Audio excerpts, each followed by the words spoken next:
국가 비상사태 이 정도로 애 낳을까?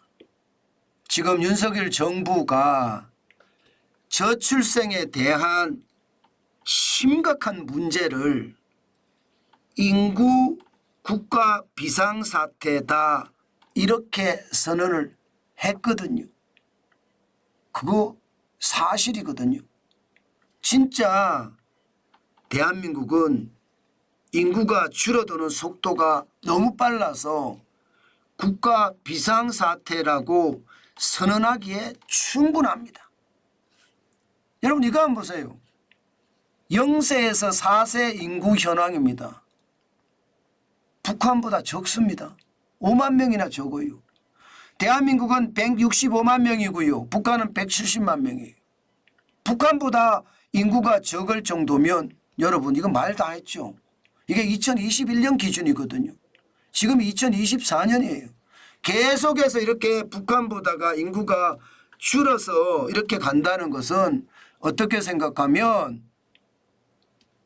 인구에 대한 국가 비상사태가 맞고요. 인구라는 단어를 빼고 국가 비상사태라는 말도 맞습니다. 그만큼 인구가 엄청나게 줄어들거든요. 보실래요? 인구 자체가 줄어드는 걸 보면 2023년 0.72명이었습니다. 여성 1명이 평생 0.72명을 낳는다는 뜻이에요. 그러면 여러분 여성 1명이 0.72명을 낳으면 인구가 계속 줄어들겠죠. 2024년 1분기엔 0.76으로 약간 올라갔긴 했지만 0.76이나 0.7이나 충격적인 숫자입니다. 1975년까지만 하더라도 4.53명이었습니다. 이것이 2000년에 오니까 1.48명으로 떨어졌다가요. 2017년 1.05명으로 떨어졌고요. 그리고 2018년 0.98명으로 떨어졌습니다. 참 이것을 보니까 대한민국이 무너진다는 이야기, 대한민국이 침몰한다는 이야기가 실제로 틀린 말이 아닌 겁니다. 그 정도로 저출생에 대한 충격은 시시각각으로 우리 국가를 위협하고 있다. 이렇게 얘기해도 틀리는 말은 아닙니다. 그러니까 정부가 저출생 대책을 내세웠습니다. 핵심적으로 보면 이 네 가지가 다인 것 같아요. 전담부서는 인구전략기획부를 만들어서 장관이 사회부총리를 맡아서 인구정책을 총괄한다. 이게 핵심이고요. 두 번째는 남성 육아휴직을 현재 6.8% 쓰고 있는데 50%로 올리겠다. 이게 두 번째고요. 육아휴직 급여도 150만 원에서 최대 250만 원으로 인상하겠다. 이게 세 번째입니다. 그리고 네 번째는 주택정책인데 출산가구 대상 주택 공급을 7만 호에서 말입니다. 12만 호로 올리겠다. 이게 내용의 전반적인 핵심이에요. 여러분 이 정도로 해서 아이를 낳을까요? 저도 아이를 셋이나 지금 이제 키웠고요. 이제 한 아이부터 시작을 해서 이제 시집장가 보내야 되겠죠. 진짜 그간의 과정을 보면 힘들고 진짜 힘듭니다. 제일 무서운 게 키우는 거는 키울 수 있겠더라고요. 어떻게 하든 잘 먹이든 못 먹이든 부모의 사랑받고 키울 수 있겠습니다. 사교육비는 감당이 안 되더라고요. 사교육비는. 제가 가장 심각한 게 사교육비였어요. 사교육비가 워낙 많이 들어가니까 집을 살 엄두를 못 냅니다. 집을 살 엄두를. 그 정도로 사교육비가 심각하거든요. 그런데 지금 보시다시피 여기에 제가 절실하게 느꼈던 그런 내용이 들어가 있나요? 쉽게 말하면 결정적인 한 방이 없습니다. 그냥 지금까지 저출산 대책을 이야기했던 것과 다른 점이 있다면 인구전략기획부가 만들어진다는 것 외에 다른 점이 없습니다. 저는 그게 너무너무 안타깝네요. 이 정도의 대책을 가지고 출산율을 이렇게 높여가겠다? 저는 불가능할 것 같습니다. 예, 2025년에 0.65명까지 떨어졌다가 점점 가서 2038년에는요 적어도 1.05명 이상을 하겠다는 건데 이거 제가 봐서는 불가능합니다. 예, 아니 아이를 키워본 사람이 알잖아. 아이를 키워본 사람이 이 정도 가지고 아이가 이게 되겠습니까?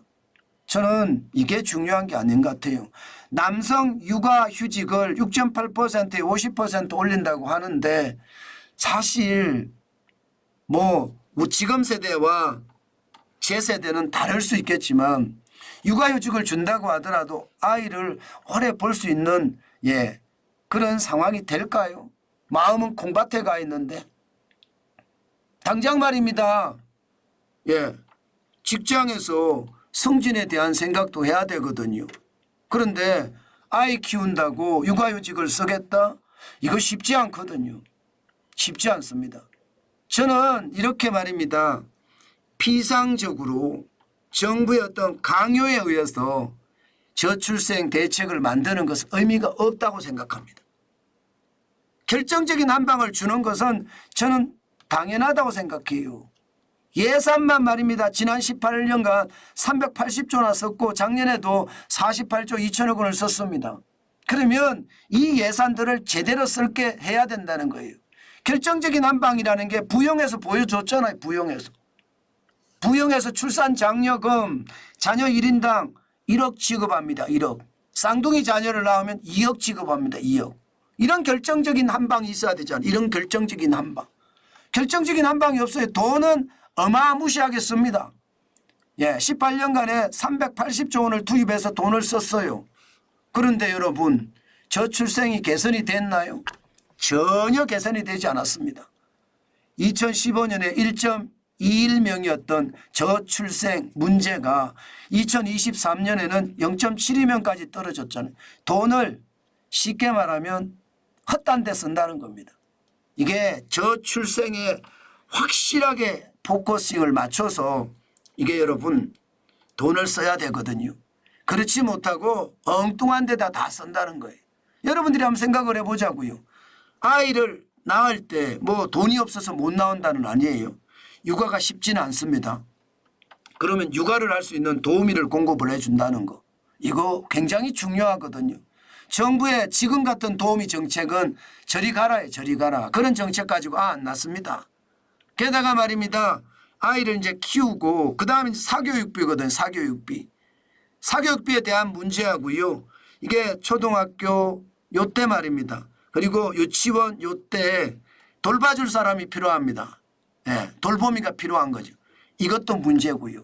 여기에다가 사교육비. 저는 이런 식으로 말입니다. 실질적으로 필요한 거 있잖아요. 진짜 실질적으로 필요한 거. 저는 그렇게 대응해야지 지금처럼 이렇게 두루뭉술하게 대응을 했다가는요. 그게 그거예요. 진짜로 필요한 지원을 해야 되는데 그렇지 못하다는 거잖아요. 그게 진짜 안타깝습니다. 진짜 안타깝습니다. 저는 지원을 하려 치면요. 실제 현장에서 뭐가 필요한지 그런 것을 정확히 캐치를 하고 그에 따르는 정책을 펴야 된다. 저는 그렇게 보거든요. 그래야지 말입니다. 그래야지 정책이 현장에서 먹힙니다. 저는 여러분 여기에서요. 저는 경제 유튜버니까 정부가 이렇게 한다. 인구 전략기획부를 만들어서 추진을 한다. 이러면 여러분 우리는요. 오히려 투자에 대한 생각을 한 번씩 보는 것도 괜찮을 것 같습니다. 예를 들어 말입니다. 저출생 관련 기업의 주가 한 번씩 봐도 괜찮습니다. 예를 들어 말입니다. 꿈비라는 유아 가구 기업이나 아가방 컴퍼니라든가 제로투세븐이라든가 메디앙스라든가 캐리소프트라든가 왜 제가 이것을 말씀을 드리나 하면요. 정부의 정책이라는 것은 지금 윤석열 정부뿐만 아니라 앞으로 태동할 다양한 정부가 나오겠지만 그 어느 정부도 저출생은 신경을 안 쓸 수가 없어요. 나라가 무너지는 일이기 때문에. 그러면 저출생과 관련된 주식들은 여러분 장기 투자도 가능하다는 이야기잖아요. 기업이 탄탄하고 기업이 뭔가 나름대로 견실한 기업들은 한 번 쭉 보는 것도 괜찮겠다. 제가 이렇게 5종목을 여러분에게 말씀을 드렸는데 물론 이 종목 외에도 많겠죠. 그러나 관심을 가지고 한 번씩 봐달라 하는 측면에서만 제가 말씀을 드렸지 이것을 꼭 투자해야 된다.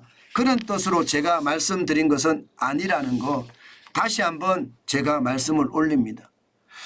사실 어저께 저출생 관련 대통령의 어떤 회의 주제가 실제로 시간의 거래에서는요 많이 올라갔습니다. 꿈비 같은 경우는 9.97% 올라갔거든요. 캐리소프트도 5% 정도 올라갔고요. 다 이게 시장을 계속 이렇게 만들어 간다는 것. 이런 것도 우리가 한 번쯤 알아놔야 될 아주 핵심적인 요소가 아닐까 싶습니다. 중요한 것은요. 아마 정부가 저출생을 위한 한방, 제대로 된 한방만 준비한다면 또 달라질 수 있는 것은 아닐까. 저는 솔직히 그런 생각도 해봅니다. 여러분도 알다시피 현장 중심의 정책이 필요하거든요. 실제 현장에서 뭐가 필요한지 거기에 대한 것을 정확히 꿰뚫고 시장을 보는 거 저는 굉장히 중요하다고 생각합니다. 그렇지 않고 말입니다. 시장을 저는 현장을 좀 우습게 보면서 시장을 보는 것은 결국 더 아픔만 가중될 거다. 저는 그렇게도 본다는 뜻입니다.